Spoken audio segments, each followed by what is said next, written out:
So 2/3 of all gun deaths are suicides. 100 Americans are killed each day due to gun violence, and hundreds more are injured.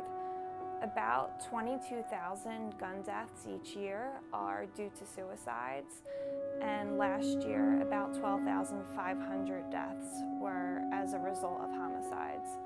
So 2/3 of all gun deaths are suicides.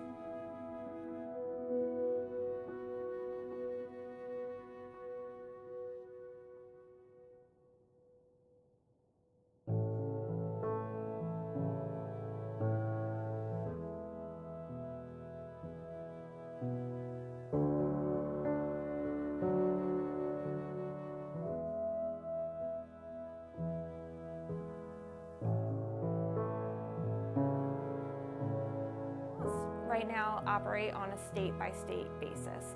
We have states like New Jersey and New York that have pretty strong gun laws.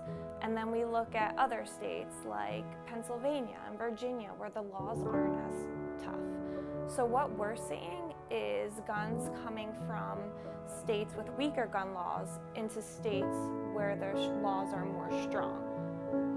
Money is the mother's milk of politics.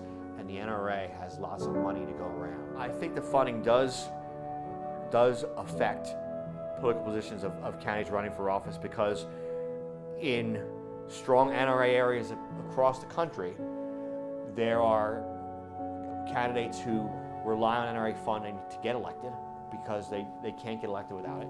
So they're going to make sure that their positions are in line with the NRA, and the NRA will give them a rating if they have. In my opinion, current gun laws are lacking. I think background checks should be in effect, and I also think that the Second Amendment can still be protected without giving everyone access to an AR-15 or an AK-47. So if you look at Western societies, the United States stands out in terms of gun violence. When did it start? I'm not exactly sure when it started, but I think it rose to the level of public consciousness in the 90s. That in the 80s, President Reagan was shot, and during that assassination attempt, his press secretary was gravely wounded, and Press Secretary Brady worked his whole life with his wife to have stricter gun laws. The Brady bill was passed in the 90s. Then later in the 90s, you had the Columbine shooting, which brought gun violence in schools to a tragic head. But that was 20 years ago. And there are still school shootings, there's still violence in our streets. So the problem hasn't abated. Well, I think there's a multifaceted solution. One, I think we tighten up legislation on guns and really weapons of mass destruction that these semi-automatic weapons are. But we also have to address systemic poverty and other social problems that affect Americans from Maine to Florida to California to Washington, every point in between. And until we do that, we're going to have problems with violence in our streets. So you're talking about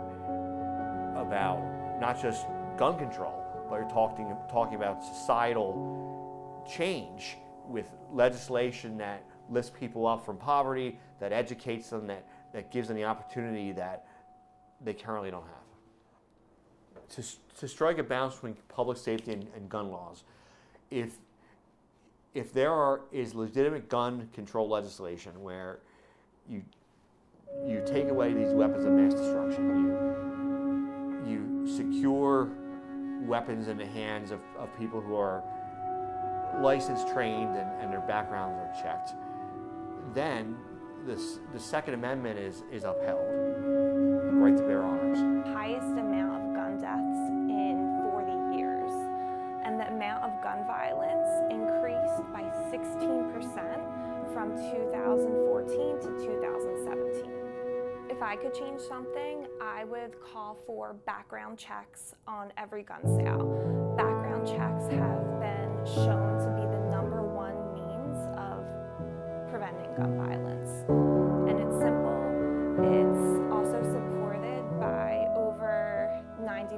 Americans.